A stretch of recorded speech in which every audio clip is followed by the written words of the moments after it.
The morning sun was shining brightly over the tall glass building where the company's headquarters stood. Inside, the atmosphere was heavy with pressure and expectation. Today was not like any ordinary business meeting. Today, the CEO, Robert Miller, was going to sit across from a team of foreign delegates who had traveled halfway across the world. They were powerful leaders of a company that could open new markets and bring in millions of dollars. Every single board member in the room knew how important this deal was. It wasn't just about money. It was about reputation, growth, and the company's future. Robert Miller was a man known for his calm confidence. He had led the company for years with steady hands and sharp decisions. But today, as he checked the time again and again, a small knot of worry began to grow inside him. The translator, the one person he was relying on to bridge the language gap, was not in the room. He had been informed only minutes earlier that the translator was delayed in traffic because of a sudden accident on the highway. There was no clear time when he would arrive. The boardroom was filled with polished wood tables, high-backed leather chairs, and glowing screens displaying charts and figures. Men and women in crisp suits whispered quietly to each other, pretending to stay calm. But their eyes often drifted to the clock on the wall. The foreign delegation, sitting across from them, looked expectant but slightly uncomfortable. They spoke in their own language among themselves, their voices low but firm, and from their expressions, it was clear that patience would not last. Forever, Robert stood up, smiled politely, and tried to greet them in broken phrases. His voice cracked slightly as he attempted a few words in their language. The sound felt clumsy, and his accent made the delegates exchange awkward glances. Some of them frowned. It was clear they did not understand him, or worse, they thought he was not taking them seriously enough. Robert's smile faltered. The silence that followed was unbearable. His board members shifted uneasily in their seats. Some avoided eye contact, afraid to watch their confident leader stumble. Others began whispering suggestions, telling him to delay the meeting, maybe call for another translator, or simply wait longer. But Robert knew that making powerful business leaders wait without explanation could be taken as a sign of disrespect. And disrespect, in business, often meant the end of any deal. Robert's mind raced. He looked again at the empty chair, where the translator was supposed to sit. Why today, of all days, did this have to happen? His thoughts kept circling the same dreadful outcome if this deal failed. Not only would the company lose millions, but it would also lose credibility on the global stage. The press was waiting for news of this meeting. Investors were watching, and competitors were ready to laugh if he failed. One of the delegates spoke up, his tone firm but calm, addressing Robert directly. The words were foreign, impossible for him to grasp, yet their meaning felt painfully clear. "We came here for business, but you are not prepared." The weight of those unspoken words hit Robert like a hammer. He opened his mouth, trying to respond, but no sound came out that could bridge the distance between them. For the first time in years, Robert Miller felt helpless in his own boardroom. His hands trembled slightly as he gripped the edge of the table. The tension in the room grew thicker, and it felt as though every passing second was pushing him closer to humiliation. The board members who had always looked at him as a strong leader now saw a man trapped by a simple barrier language. Outside the glass windows, the city moved on with its usual rhythm, cars honking and people rushing through the streets. But inside the room, time slowed down, dragging painfully. Robert's heart pounded against his chest. He knew he needed to act, but without words, his power was slipping away. Then came the worst moment of all. One delegate leaned back in his chair, folded his arms, and whispered something to his colleague with a slight shake of his head. The gesture was small, but its meaning was clear. They were losing interest. Robert's face grew pale. Losing their interest meant losing everything. He tried again, pointing to the presentation slides on the big screen, hoping they would at least understand the numbers and charts. But numbers without words meant little. He could see the frustration. In their eyes, it wasn't enough. Whispers filled the boardroom. Some board members lowered their heads, embarrassed. Others checked their phones nervously, already preparing themselves for the story that would spread how their company failed the biggest meeting of the year because of one missing translator. In that moment, Robert realized he was standing on the edge of disaster. His reputation, his leadership, and his company's future all rested on a single, fragile thread. A thread that was breaking with every tick of the clock. The CEO, who had faced countless challenges before, felt a new kind of fear of silence, fear of being unable to connect, fear of watching everything he had built crumble in front of his eyes. The boardroom, once a place of power and confidence, now felt like a cage. And as he looked around at the worried faces of his board, at the foreign delegates ready to walk away, and at the empty chair beside him, Robert Miller understood that he had never been so powerless in his life. The weight of the moment pressed down on him, and deep inside he wished for a miracle, something. Anything that could break the silence before it swallowed everything. Robert Miller stood there, frozen, as the silence in the boardroom stretched on. The air was thick with tension, and every second felt heavier than the last. He glanced at the large clock hanging on the wall. Each tick seemed louder, mocking him, reminding him that the translator was still not here. He could feel his heart pounding inside his chest, and for the first time in years, he wasn't sure what to do. The foreign delegates exchanged whispers in their own language. Their expressions hard to read, but clearly filled with discomfort. One of them tapped his pen impatiently against the table. Another looked down at his watch, a small sign of annoyance. To them, this wasn't just a delay, was disrespect. They had traveled far, expecting professionalism and smooth negotiations. And instead, they were met with confusion and silence. Robert forced a nervous smile, trying again to greet them with a few broken words in their language. His pronunciation was poor, his accent heavy. The words tumbled out of his mouth awkwardly, and the delegates exchanged looks, not knowing whether to laugh or frown. He tried to gesture toward the presentation slides on the screen, pointing at graphs and figures, but the message wasn't clear. The room grew colder with each failed attempt. Behind him, the board members shifted uncomfortably. Some lowered their heads, embarrassed for their leader. Others whispered quietly among themselves, frustration growing in their voices. Why isn't the translator here yet? One muttered under his breath. Another sighed heavily, as if the disaster had already begun. The pressure was building, and Robert could feel it pressing against him from every side. His palms grew sweaty, and he wiped them on the sides of his suit jacket. He wasn't used to this.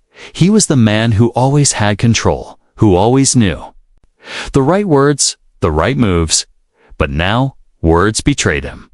He looked toward the door, praying that any moment the translator would walk in and save him. But the door stayed shut. The minutes dragged on. What felt like hours was really only a handful of minutes, but in that boardroom, time seemed cruel. The foreign delegates spoke again among themselves, their tone sharper now. Oh, Robert couldn't understand their words. The meaning was clear. Impatience. A few of them leaned back in their chairs, folding their arms. A body language that spoke louder than any words said they were losing interest. Robert's chest tightened. He could feel his company's future slipping through his fingers. This deal wasn't just important, it was everything. It meant new markets, new profits, and respect on a global scale. If he lost this deal, it would not only hurt the company, but also his reputation as a strong and capable leader. Investors were already watching closely. Rivals were waiting for any sign of weakness. One of the board members, Middle-aged man named Carter leaned closer to Robert and whispered urgently, "We need to delay. Tell them to wait." But Robert knew it wasn't that simple. Asking powerful business leaders to wait without reason was as good as asking them to leave. In their culture, time was respect, and making them sit in silence was an insult. Robert tried again, pointing at the charts, speaking slowly in English, hoping some of them might catch his meaning. A few nodded politely, but their faces remained stiff, unimpressed. They had not come all this way for guesswork. They wanted clarity, precision, and respect. And right now, they had none of it. The whispers among his own board grew louder. Some began questioning his preparation.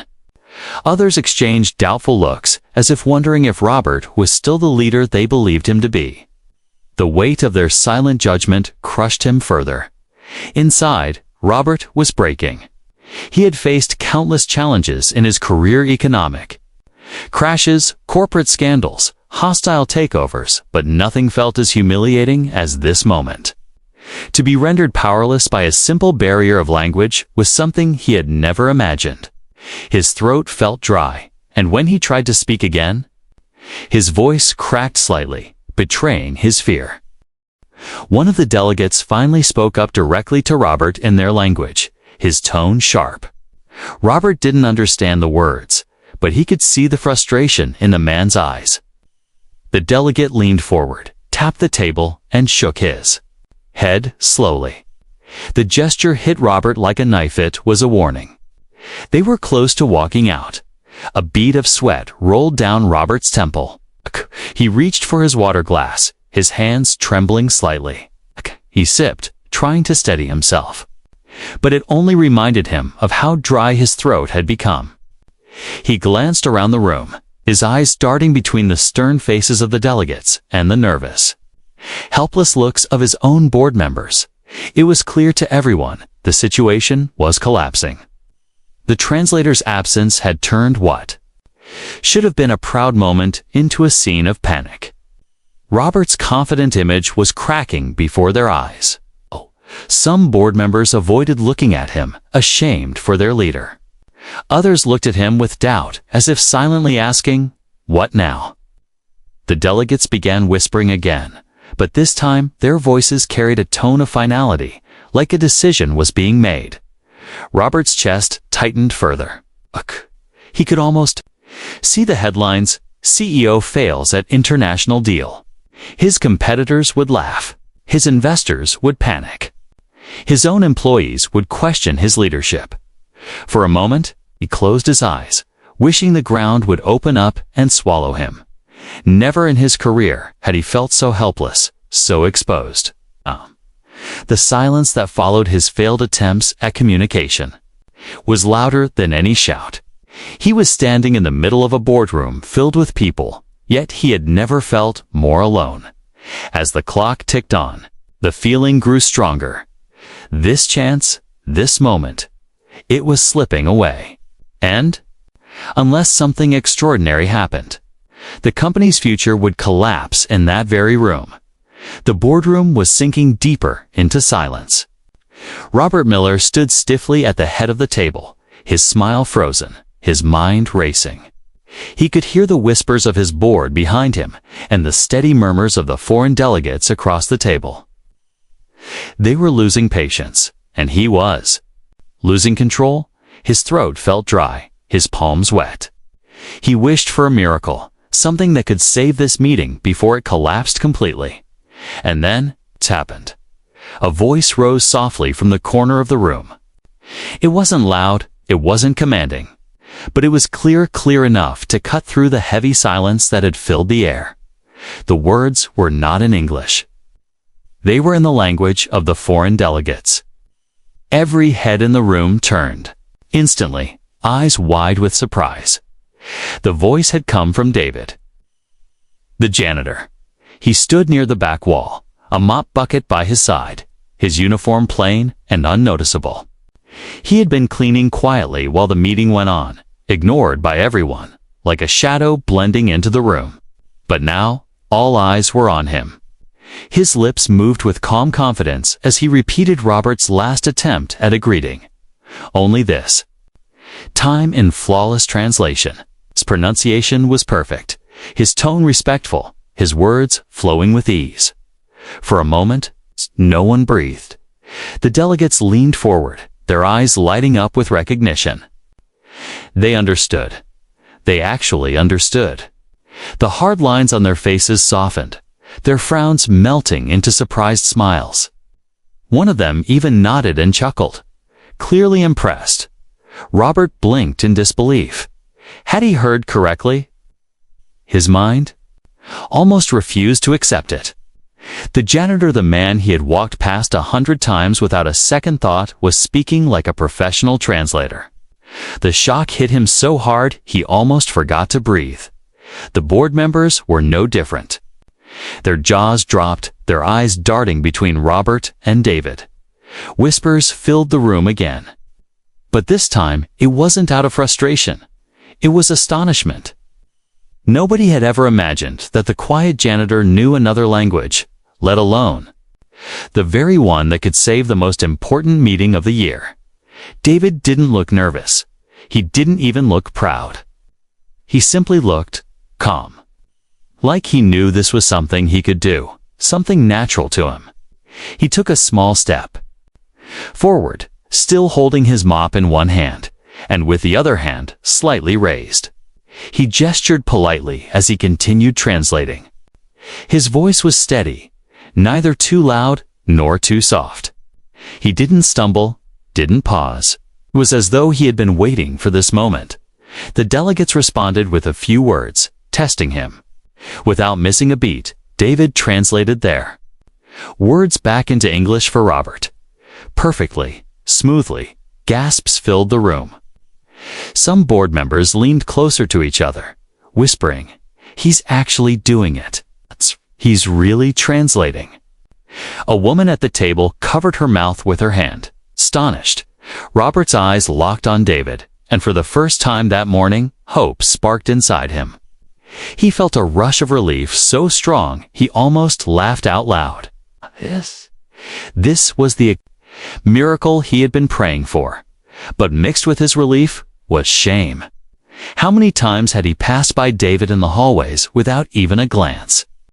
How many times had he seen him pushing his mop, carrying cleaning supplies, and thought nothing of him? And now here he was, saving the entire boardroom, saving him. The foreign delegates leaned back in their chairs now, more relaxed, their expressions open and welcoming. They exchanged words with David, smiling as he translated them faithfully for the room. It was as if the storm had cleared, replaced by sunlight. Robert finally found his voice. He turned toward David and said, almost in disbelief, "Can you really do this?" David gave a small, humble smile. "Yes, sir," he replied simply, and then turned back to the delegates.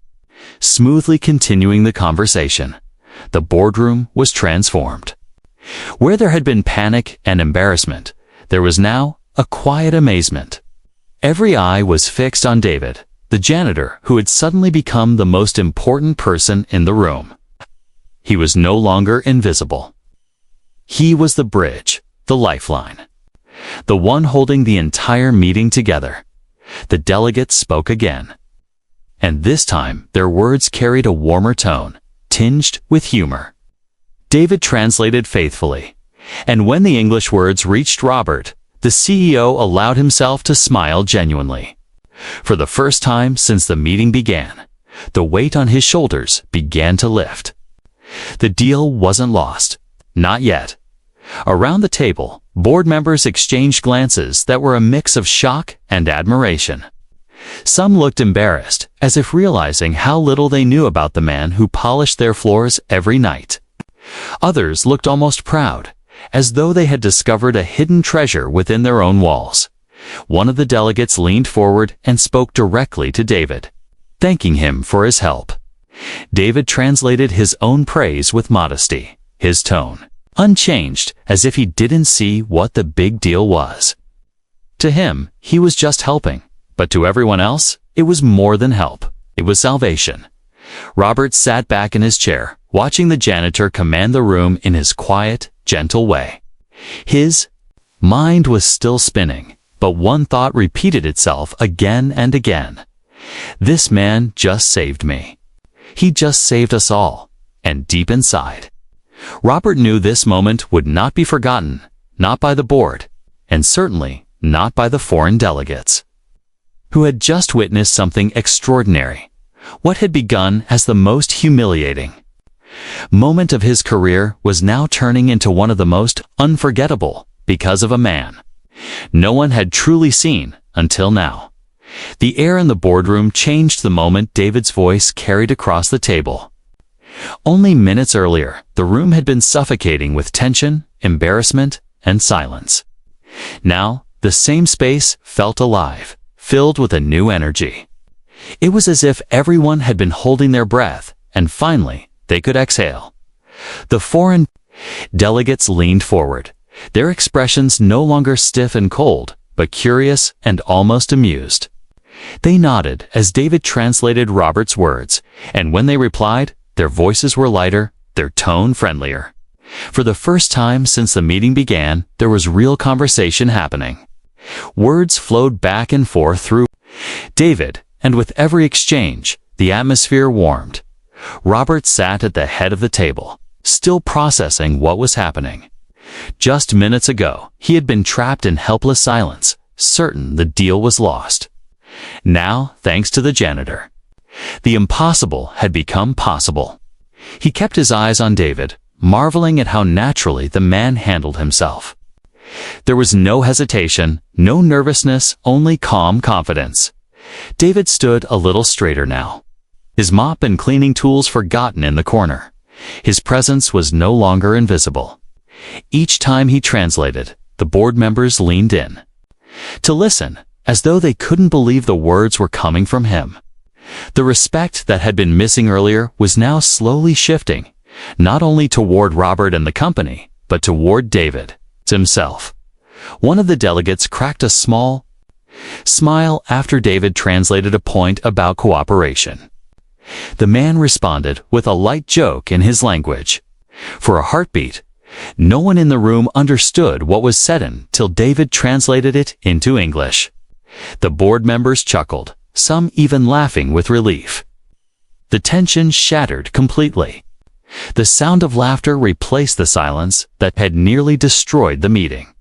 Robert felt the weight lifting from his chest. He leaned forward, speaking again, this time with new energy.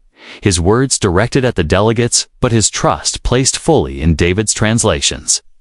He explained the vision of their partnership, the numbers on the screen, the future he wanted them to build together. Every time Robert paused, David echoed his words in the delegates' language with such precision that it was as though Robert himself was speaking fluently. The delegates nodded, asked questions, and engaged with the details. The board members, who had moments ago been drowning in shame, now straightened in their chairs. Some even smiled with pride. The meeting was no longer on the edge of collapse, was alive, moving forward, and growing stronger with every exchange. But the most astonishing part was the look on the delegates' faces. They were not just impressed with Robert's plans. They were impressed with the way the company had found an unexpected bridge through the janitor. To them, it showed respect, humility, and a willingness to adapt. They saw sincerity, not arrogance. And sincerity in business meant trust. The boardroom began to feel less like a battlefield and more like a place of friendship. There were hand gestures, nods, and even smiles crossing the table. People who had looked ready to walk out now leaned closer, genuinely interested. The room, once cold and heavy, now carried warmth and cooperation. Robert caught himself glancing at David, often unable to hide his gratitude. Each time he did, David gave a small nod, as if saying, "Don't worry, I've got this." It was strange to Robert. This man he barely noticed before was now the one person holding the entire meeting together. He couldn't help but feel humbled. The board members whispered quietly among themselves, but the whispers had changed. They were no longer whispers of fear or doubt. Instead, they were whispers of astonishment. Some said things like, "How? Could we have missed this?" Others murmured, "He's saving us. He's really saving us." One delegate leaned forward with a serious question about cultural practices in their country. It was a sensitive topic, something that could easily offend if answered wrongly. Robert began to answer, but before he finished, David added a careful explanation in the delegate's language, softening the phrasing, making it respectful and thoughtful. The delegate smiled, clearly pleased at the understanding. Robert realized then that David wasn't just translating, he was guiding. He was smoothing out the sharp edges, building a bridge not only of words, but of culture. That small addition, that subtle touch, made all the difference. The delegates visibly relaxed, and the conversation deepened. The meeting, which had once been a disaster in the making, was now stronger than Robert had dared to hope. Robert looked around the room, seeing the faces of his board. Relief was written all over them. Some had color returning to their cheeks after the shame they'd felt. Others sat taller, as though they were proud of the company again. But Robert knew the truth. They weren't proud of him. They were proud of the man in the janitor's uniform who had stepped up when no one else could. The sound of voices filled the boardroom, now not tense whispers, but real dialogue. Documents were pointed at. Numbers were discussed. Agreements were hinted at. Smiles grew wider with each round of translation. The delegates began speaking with more enthusiasm, their body language open and trusting. Robert leaned back slightly, his heart finally slowing its frantic pace. A sense of awe filled him. He thought about how close they had been to losing everything and how, in one extraordinary moment, everything had turned. All because a man who had been invisible to them all found the courage to speak. And as David continued, his voice steady and respectful, Robert realized something else. The room wasn't just impressed by the company's proposal. They were impressed by humanity. By the fact that someone like David, overlooked and underestimated, had carried them all to safety. The boardroom had transformed completely. What was once a scene of humiliation had become a scene of connection, trust, and even admiration. And though Robert was still the CEO, the true leader of the room at that moment was David, the janitor with a gift no one had expected. The meeting that had once seemed doomed was now alive with energy. Robert Miller, the CEO, finally felt a spark of hope return to his chest. The tension that had almost crushed him earlier was gone. The foreign delegates leaned forward eagerly, their expressions curious and open. Their voices were calm now, even warm, and the credit for this change went entirely to David the janitor, who had stepped in and transformed everything with his unexpected gift. The real business of the day began.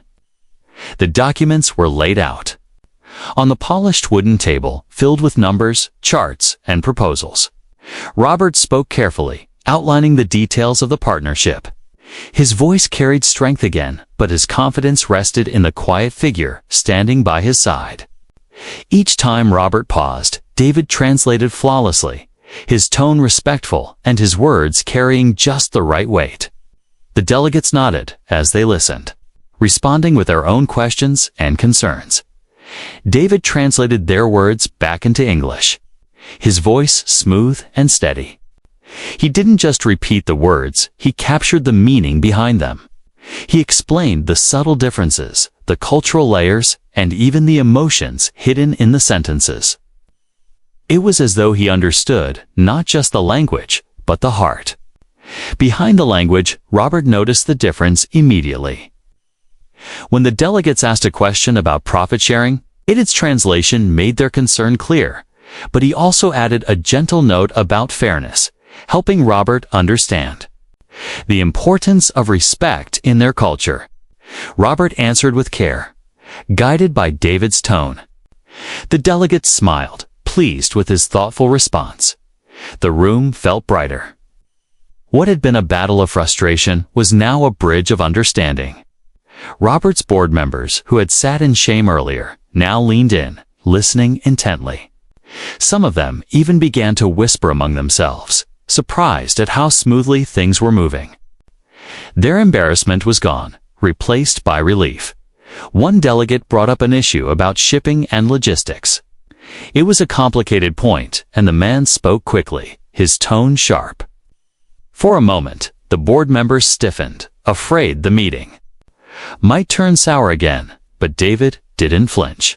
He listened carefully, then translated the words calmly, softening the sharpness, making the concern sound more constructive than confrontational. Robert caught the shift and responded with patience, offering solutions. The delegate's frown eased into a nod. What could have been an argument turned into an agreement. Robert kept stealing glances at David. He was amazed. Here was a man who pushed a mop every day, who was passed by in the hallways without a second glance, and yet he stood here now as the most valuable person in the room. He wasn't just saving the meeting. He was shaping it, guiding it, making it stronger than it ever could have been. The delegates began asking about Robert's vision for the future of the partnership. Robert spoke with passion, describing new opportunities and growth. David's voice echoed his words in the other language, but somehow with even more grace. His translations carried not only the meaning but the emotion. The delegates smiled, some even leaning back in their chairs as if satisfied with what they were hearing. One of the board members, who had been pale with worry earlier, now smiled proudly. He whispered to the colleague beside him, "We might actually pull this off." The other nodded, eyes fixed on David as though watching a miracle unfold. The meeting stretched on, but no one seemed tired anymore. The energy was different. Questions were asked, answers given, papers were shuffled, pens scratched against contracts. And with every exchange, the deal grew closer. At one point, one of the delegates laughed at something David said. It wasn't part of the translation. It was a small cultural explanation. A gentle reminder that turned a serious moment into something lighter. The laughter spread across the table, and for the first time, even Robert laughed with them. The weight on his shoulders seemed to disappear. It became clear to everyone that the deal was no longer in danger. It was alive, strong, and moving forward.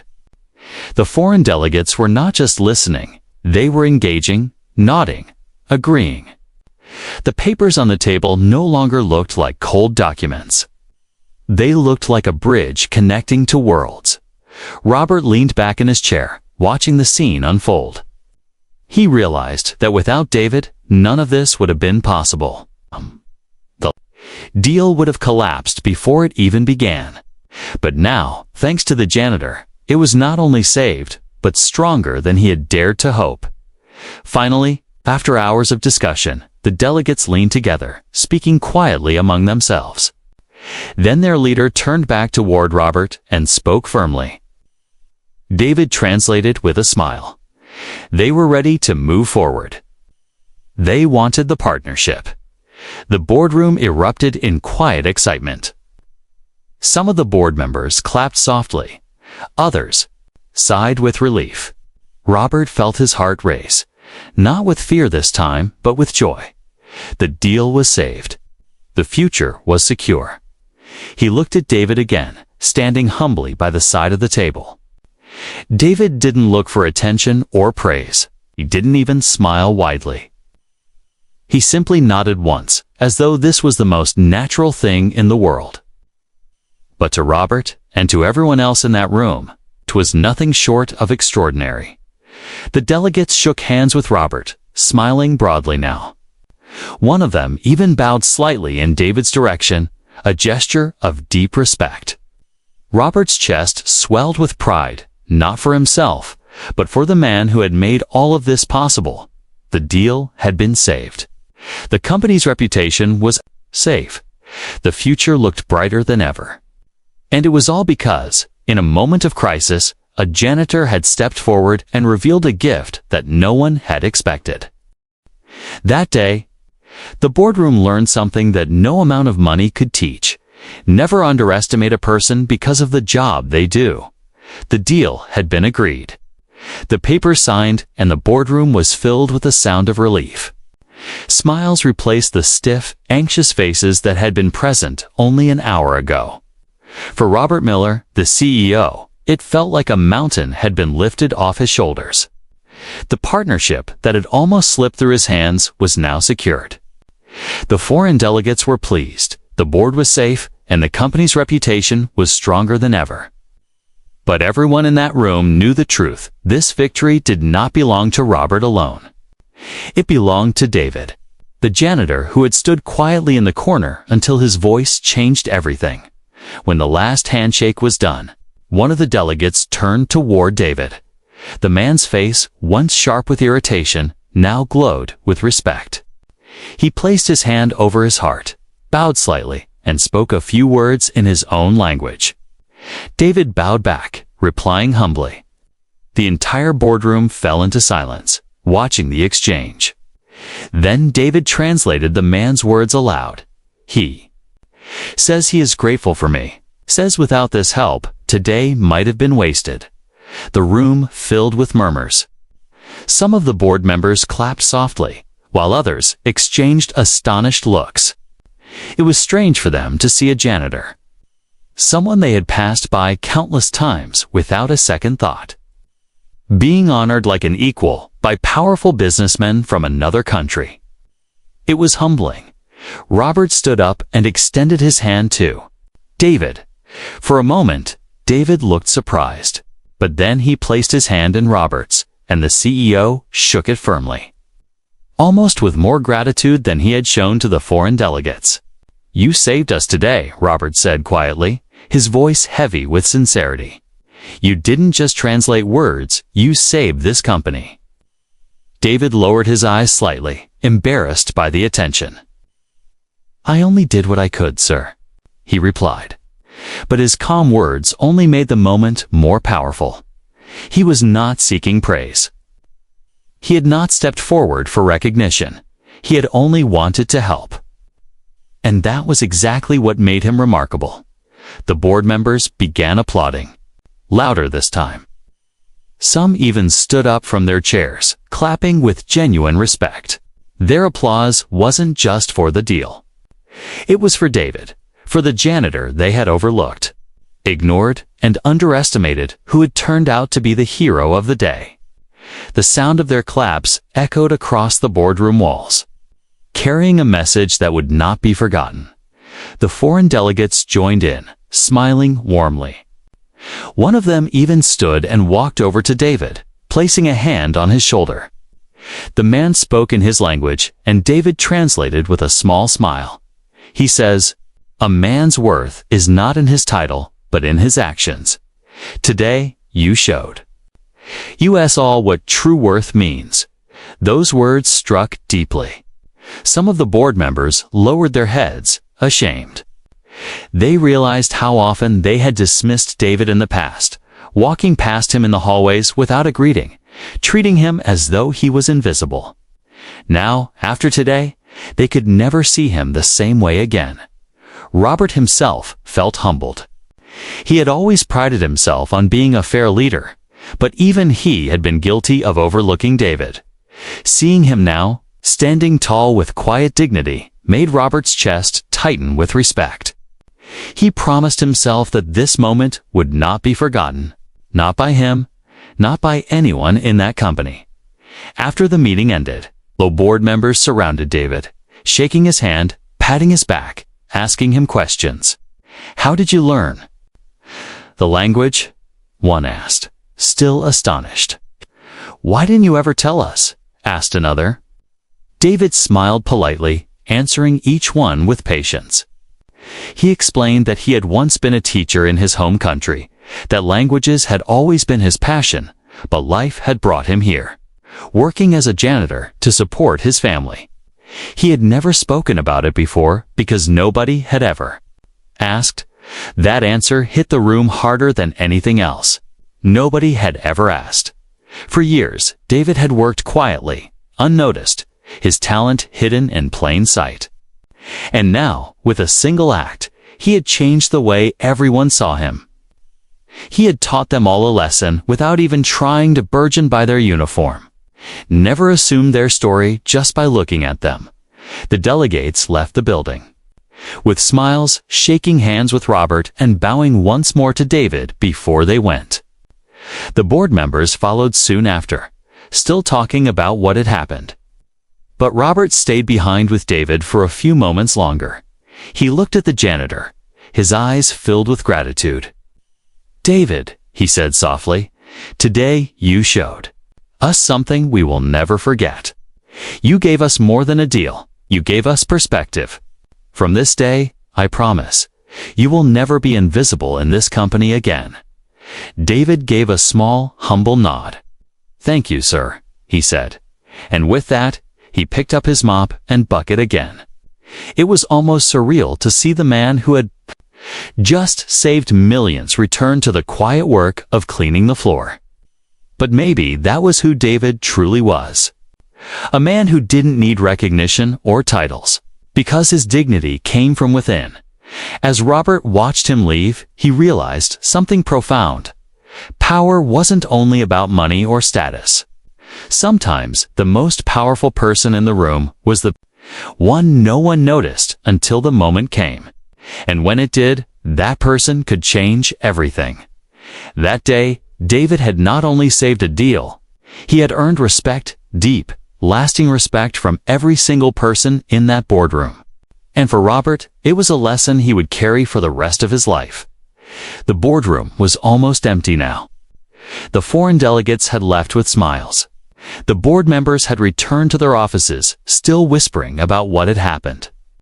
But Robert Miller, the CEO, stayed behind. He couldn't let the moment pass.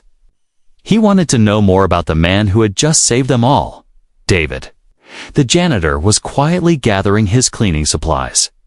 His mop leaned against the wall, his bucket half filled with water.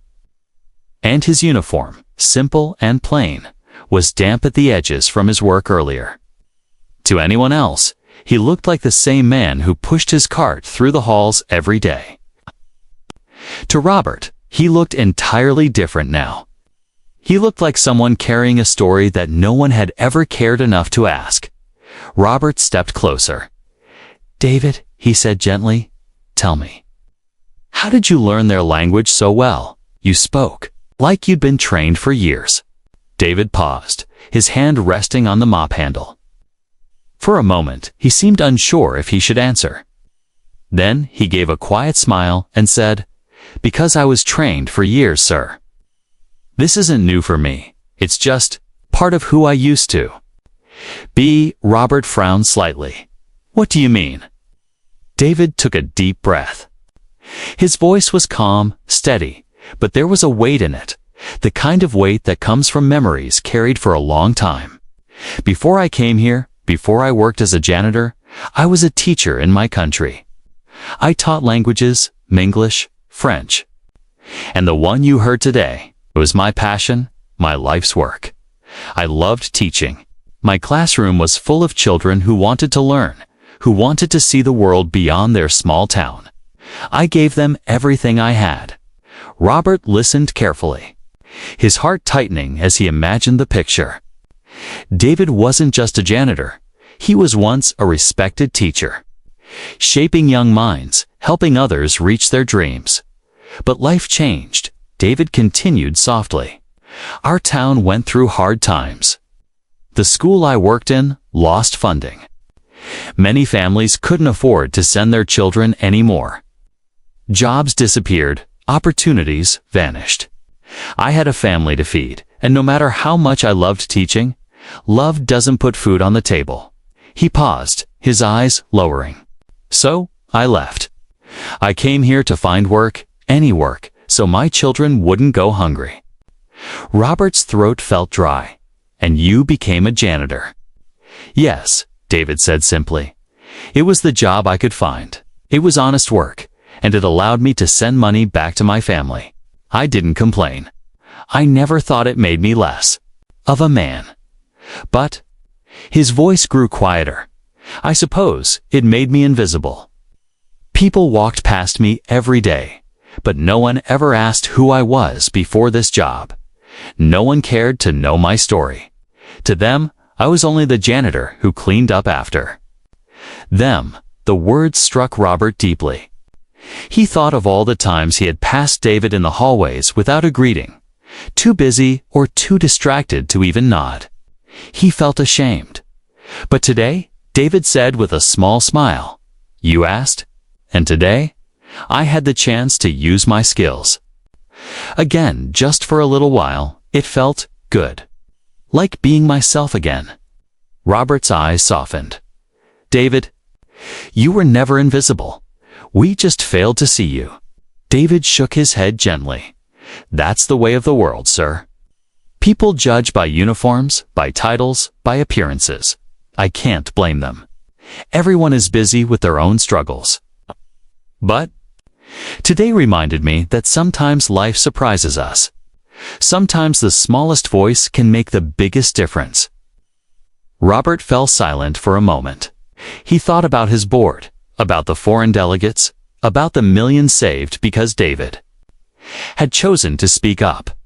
He thought about how many others, like David, might be working quietly in the world, carrying hidden stories, hidden talents, waiting for a chance to be seen. "You should never have been a janitor," Robert said finally, his voice heavy. David smiled again, his expression gentle.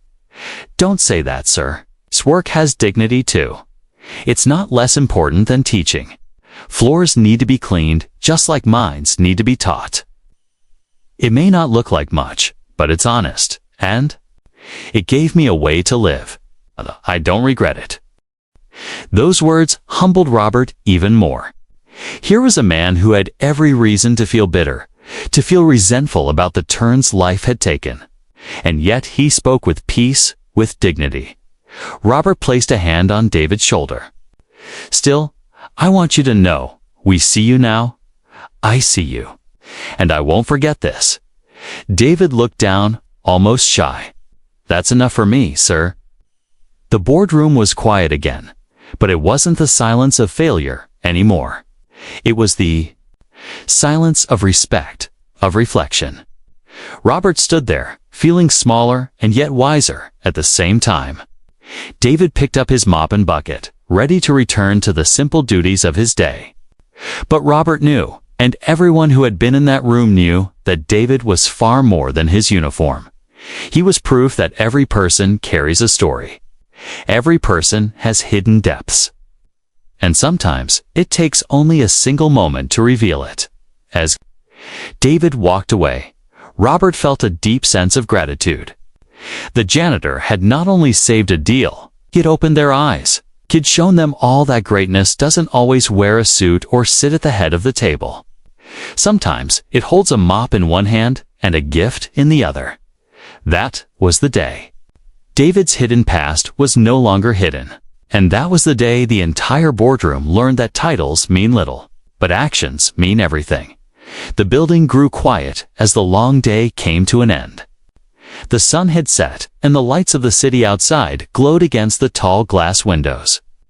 The boardroom, which had been filled with tension and then relief, was now almost empty. Only Robert Miller remained, sitting in his chair, staring at the polished table where everything had happened. His mind replayed the moments again and again, the panic, the silence, the sudden voice of David, and the way everything had changed in an instant. He leaned back, closing his eyes for a moment. If someone had told him that morning that the future of his company would be saved not by him, not by his board, not even by his highly paid experts, but by the janitor, he would have laughed. But now, he didn't feel like laughing. He felt humbled. Humbled and grateful. The lesson of the day was simple but powerful. Never underestimate anyone. Titles, uniforms, and positions mean little compared to the heart, the courage, and the hidden skills of a person. Robert thought about how many times he had walked past David without noticing him. How many times he had assumed the man's life was nothing beyond mopping floors. And yet, when the company was moments away from losing everything, it was David who stepped forward. It was David who saved them all. The next morning, the story spread like wildfire inside the company. Board members told their teams. Employees whispered about it in hallways, and soon everyone knew. The janitor saved the CEO, they said with wide eyes. He spoke the delegates' language perfectly. He turned the whole meeting around. For some, it was hard to believe. For others, it was inspiring. When David arrived at work the following day, pushing his cleaning cart through the building as usual, he noticed the difference immediately. People looked at him differently. Some greeted him with smiles. Others nodded with respect. A few even stopped to thank him. David, being the humble man he was, simply nodded back politely and continued his work. He didn't crave attention. But the warmth in their eyes was something new, something he had not felt in a long time. Robert called a company-wide meeting later that week. Hundreds of employees filled the large auditorium. Everyone expected updates about the big deal, but Robert began with something else. He told the story of what had happened in the boardroom, describing the panic, the silence, and the miracle that followed when David spoke. His voice carried emotion as he admitted openly that he had been powerless without David's help. Then Robert turned to where David stood quietly at the side of the stage, wearing his simple uniform, looking almost uncomfortable in the spotlight. "This man," Robert said, pointing toward him, "taught us all a lesson. He reminded us that true worth doesn't come from titles or money, but from courage, kindness, and the skills we carry within us. Never again will we take for granted the people around us." The auditorium erupted in applause. The sound thundered through the room, loud and long, echoing with respect. David shifted slightly, embarrassed, but when he looked up, he saw hundreds of faces smiling at him. For the first time in years, he wasn't invisible. He was seen, truly seen. Some employees later admitted they had tears in their eyes. Others said they felt proud to be part of a company where such a story could happen. The deal with the foreign. Delegates had given the company security, but David's actions had given it something even greater: unity and respect. From that day forward, the way people treated each other in the building changed. The quiet workers in the background, janitors, cafeteria staff, receptionists, were no longer overlooked. People greeted them, thanked them, asked about their lives. The story of David had opened everyone's eyes. Robert kept his promise. David was offered a new role in the company, one that allowed him to use his language skills and his teaching background. But even when he accepted, David still said he would help with cleaning whenever needed. "Dignity is in every job," he reminded them. "I am not ashamed of where I came from."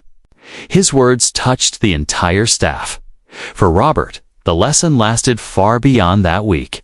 He carried it into every decision he made afterward. When hiring, he looked beyond resumes and titles. When meeting people, he asked about their stories, their passions, their hidden skills. He learned to listen, really listen, to the voices that were too often ignored, and for the board members who had sat frozen in silence during that disastrous moment, the memory of David's calm voice stayed with them. Many admitted privately that they had felt ashamed when they realized how little they had valued him before. Some of them even changed the way they treated people in their own lives, remembering that greatness can come from anywhere.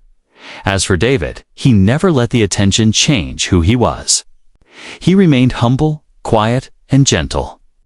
He still smiled at everyone he passed, still offered help without being asked. But now, when people looked at him, they saw not just a janitor, but a man of strength, wisdom, and dignity. The story of that boardroom became company legend. New employees heard it on their first day. It was told again and again, not as a tale of business success, but as a reminder of humanity. The message was clear. Never underestimate anyone, because you never know whose voice might save you when everything is on the line. And so, the story closed, not with the signing of a contract, not with money or profit, but with something far more lasting. Respect. Respect for the unseen, the unheard, the overlooked. Respect for the janitor who had taught them all that true power lies not in titles, but in actions. That day, Robert learned, and the entire company learned, that sometimes heroes don't wear suits. Sometimes they wear simple uniforms, carry mops, and wait quietly until the world finally hears them.